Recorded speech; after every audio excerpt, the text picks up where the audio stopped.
Hello everybody, welcome back. Jiu-Jitsu 2000 here today. I'm back with an interesting video for you. Today we are here to continue our Pathfinder Phase 1 certification training. Today we are in Block 9, Module 1. We're going to be talking about plants and animals in this Block 9. And again, for Module 1, we're going to be talking about edibles and medicinals. Okay, so first thing I want to say is I am not an expert in this department. This wild edibles and wild medicinals is brand new territory for me. This is something that I'm just getting my feet wet on, so please bear with me on that. However, I have came up with some good information that I'm going to share with you in this video today. Now, I have a lot of notes written in my journal, but the first thing I want to recommend for you guys out there, and it's something that helped me a lot, was go out and get yourself a good wild edible book. This is the Peterson Guide, Wild Edible Plants. This is a really good book. The thing that I found with this one though that I didn't really like was there's not a lot of colored photographs. Most of the photographs are drawings. There is a section though here that does have them in color. So they're small pictures. Let me see here, I went too far. But it does have some of the plants and stuff, but it's only a few pages and there's not really a lot of information in there. So, but this is a good book. It's got a ton of information. Now, what I do with this book is I back it up with this book. This is the Edible Wild Plants by John Callis. This is an excellent book. I really like this one. It has a wealth of information.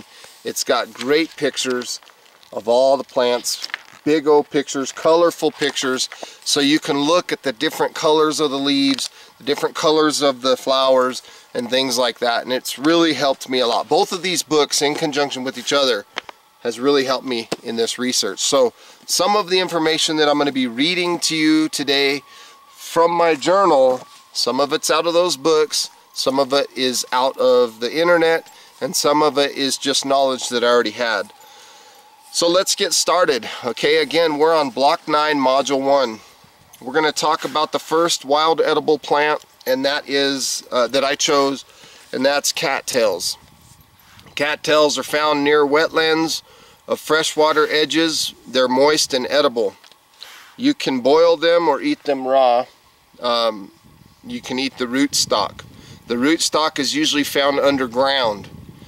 Make sure to wash off all the mud because the water they're in wet areas, so when you pull them out they might be saturated with water that could give you giardia or cryptosporidium or something like that. So make sure you wash them off. The best part of the stem is near the bottom where the plant is white. Boil the leaves like spinach and eat them, and so the fact that you're boiling them will soften the leaves. It'll also purify the water that might exist sitting on the leaves. The corn dog looking female flowers at the top of the spike can be broken off and eaten like corn on the cob in the early summer and when the plant is first developing. It tastes like corn according to my research. So that's a little bit about cattails. I can honestly tell you that I've ate those quite often in my area. I do a lot of kayaking on the McHood Park, which is just south of Winslow, Arizona, where I live. It's about, I don't know, 7 or 8 miles south of us. It's a beautiful canyony area, and there's a lot of cattails there, and my daughter and I pull them up and we eat them. They have the consistency almost like celery almost. They're really good though. They have not a lot of flavor. They're not bitter or sour or anything like that. They're pretty good. Cattails. Number 2 on my list is clover. It's found just about anywhere that there's open grassy areas. You can spot them by their distinctive trefoil leaves. So they'll have 3 round leaves. You know, everybody's heard of the 4-leaf clover that everybody's always looking for. So they're the clovers. They come in leaflets of 3s. They can be eaten raw. They taste better if you boil them. Now, along the same lines of clover, okay, so you're looking for a plant that has 3 round leaves. There's another plant called wood sorrel, and wood sorrel has leaves of 3s, but they look like little hearts. I don't know if you can see my little picture right there. They look like little hearts. And so if you find wood sorrel, that's another good source of wild edibles. Now, number 3 on my list is probably one of my favorites. It's dandelions. The entire plant is edible. The roots, the leaves, the flowers. You can eat the leaves when they're still young. Mature leaves will taste bitter. If you would like to eat the mature leaves, it's recommended that you boil them, and this will help remove the bitter taste. I've even heard stories of people that would put water, they would boil the dandelions, and then they would pour out the water, put fresh water, and boil them again, and that would kind of dilute the bitter taste away from the dandelions. You can boil the roots before eating as well, and you can drink the water that you boiled the roots in as a tea. So this would be a medicinal quality. You can also use the flowers as a garnish for your dandelion salad. So dandelions, you find them everywhere, and the cool thing, like I mentioned, the cool thing that I like about those is every part of that plant is edible. The roots, the stems, the flowers, the little stems that you blow on, and they blow the little round things. Not just the yellow flowers that are real pretty, but the round things that we blow as a kid. You can eat those too. So number 4 on my list is prickly pear cactus. Very tasty and nutritional plant that can help you survive if you get stranded in the desert. Now, I live in northern Arizona. Prickly pear is pretty abundant in this area, so that's why I chose this one. The fruit looks like red or purplish pears. This is how it got its name, prickly pear. Before eating the plant, make sure that you remove all the spines off the outer skin. You can eat the stem when they're young. It's best to boil them at first. So that's a little bit about the prickly pear. You can eat the flowers. You can take the pads of the prickly pear and you can fillet them, and you can grill them and things like that, and they're pretty tasty. Kind of a mucusy kind of taste to them, I guess. Gotta watch out for these spines. They're very sharp. They'll get stuck in you real easy. So when you got to remove a prickly pear, you got to deal with those. You can see that it had a wound right here, but that's the prickly pear cactus. That one over there has a big pad on it. It's a big pad. Here is an example of a prickly pear cactus while I'm out here on my walk. That's what they look like. This one doesn't have any buds on it yet. Usually they get little fruit that starts growing on them. I'll try to find one that shows that. Now if I use my toothpick as a pointer, you can see all the fruit that's going to be growing, and those are eventually going to bloom, and they're going to be flowers. And these spines are really sharp. Boy, they are dangerous if you run into them. But that's prickly pear. Number 5 on my list is the fruit from the Saguaro cactus. After the flowers dry up, it starts producing fruit. The fruit will open when it's ripe. On the inside, it's bright red and juicy with hundreds of black seeds. Use a long stick, because those saguaros are tall cactuses, so use a long stick to knock the fruit down. Other animals will eat the seeds. Fruit used by native Indians, they use them to make jams, candy, and wine. Early to midsummer is the best time to get the saguaro. Now, to be honest with you, I've never ate the saguaro fruit.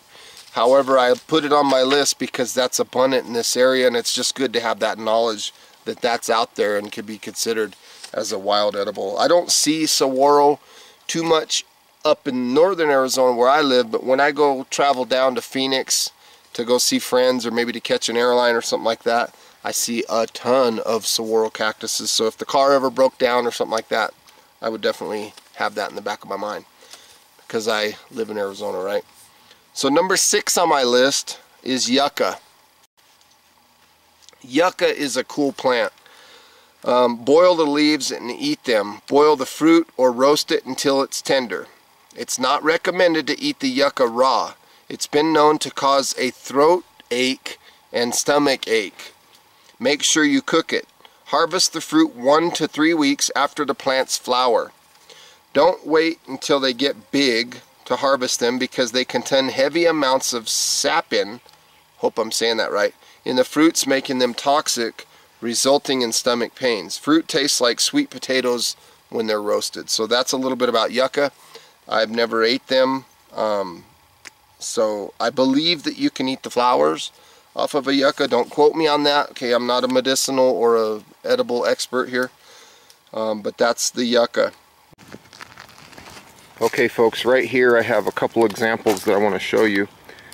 This first one with these pokies with the tall center stems, those are yucca. It's not the best example in the world because they're out of season right now, but up here on the top of these stems, these are the pods that throw the seeds out. Now they grow a really pretty flower up here that can be eaten, and these stems are very useful for many forms of friction fire. If you want to do a plow style method, off over there in the distance you can see a young yucca. Doesn't have the center stem coming up yet.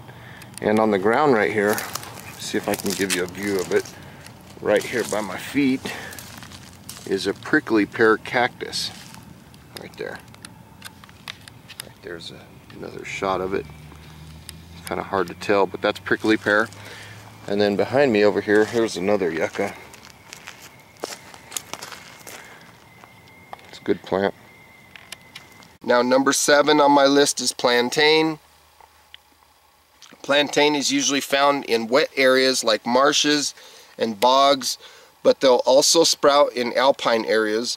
Best to eat the leaves when they're young. They're bitter tasting the more mature they get. Very high in vitamin A and calcium. They also provide a bit of vitamin C. Plantain, yeah. Follow the liquid. And you make a pulpus, and then you put that on top of your snake bite or any kind of bite, and it would work to extract the material out of your skin. So that's plantain.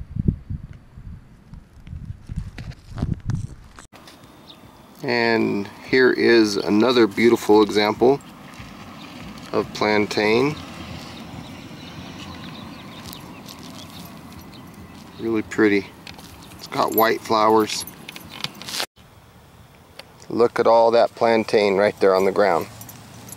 That's really good stuff. He's walking all over it.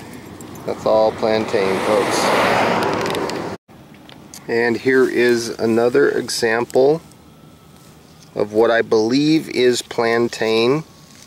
So if I pull one of these leaves off and I look at the back, I can see a lot of ridges, a lot of ribs in it. I believe this is plantain. Look at the back of the leaves. They have those ridges, those ribs, and there's stems with little flowers. I think this is plantain. This is a good medicinal and edible plant. Now don't quote me folks, I could be right or wrong, I'm not sure, but I believe I have found a wide leaf plantain. I'm looking at these little buds that are coming from underneath. I think this is plantain, but different. These are dandelions in my hand right here right now. But these little bud looking things, these little stems, I think this is wide leaf plantain. This looks like a dandelion coming up right here. But this is wide leaf plantain, I believe. See, it's got these long bud looking things. And then right here, this is plantain also. See, you can tell on the back of the leaves there's those ribs. And this one has the same thing on the back of the leaf. It's got those real heavy ribs. So I think this is 2 different species of plantain. And then next to it, I have clover. See, notice the leaves come in 3s. We're always looking for that 4-leaf clover, right? That's a clover leaf. So then right here we have some dandelion leaves. So just right here we got 1, 2, 3, 4 different species of wild edibles. Okay, and then I have wood sorrel on here as number 8. I talked about that earlier. Remember the 3-leaf clovers, but wood sorrel has like 3 hearts shaped leaves. Pinon nuts are really good. Pine nuts, they're high in fats and calories, found in Arizona, Utah, Nevada, Colorado, and parts of southern California. In September through November, knock pinon cones off the trees with a pole. Scorch the cones with fire to help loosen out the seeds. Another method is to let the cones sit in the dry sun until the seeds become easily to remove. Abundant crops of pinon cones occur every 2 to 7 years. This year we had a big pinon run this year, averaging in a good crop every 4 years. Excellent tasting nuts. I eat piñons all the time. There's videos on my channel where I'm doing piñons. They sell them. A lot of the natives in the area, they sell piñons. They're a little bit expensive, but they're excellent tasting nuts. I used to take them to school in lieu of sunflower seeds because sunflower seeds are real salty. But you can get piñons here locally. They're excellent and they're very tasty. They have a good, almost an almondy taste to them, if you would. Number 10 on my list is Purslane. It's a small plant with smooth fat leaves that has a refreshingly sour taste. Grows from the beginning of summer to the start of fall. You can eat it raw or boiled. If you don't like the sour taste, boil it and then eat it. And again, like I said earlier about the dandelions, if you're going to boil these leaves to get the sour taste out, feel free to pour that water out, put fresh water, and boil them again. That'll help dilute the sour taste. Now number 11 on my list here. Now I was only supposed to have 8, but here's number 11. Trust me folks, this is the last one. I'm not going to go too crazy on you. Number 11, you're probably going to laugh because you're like, what? You don't have that in Arizona. It's kelp seaweed. I go to San Diego a lot, you know, and I'm always down by the ocean. I love the ocean, so I like to know that seaweed, kelp seaweed, is edible. So you can eat it raw or you can put it in a soup. It's a great source of vitamin K. So kelp seaweed is good. I've ate that before. Never had any problems digesting it or anything like that. It's kind of tastes a little salty, but you can dry it. You can like kind of put it under above a fire and let it smoke it. Don't let the flames hit it too much. You can dry it out and it's kind of like a jerky almost. It's good to put in your pack, and it's definitely something that tells your stomach, hey, you got something in there. So again, folks, I want to say thank you for joining me today on Block 9, Module 1. We talked about wild edibles. Now here in a second, I'm going to go to the next part of Block 9, Module 1. We're going to talk about wild medicinals. So we'll see you in a second.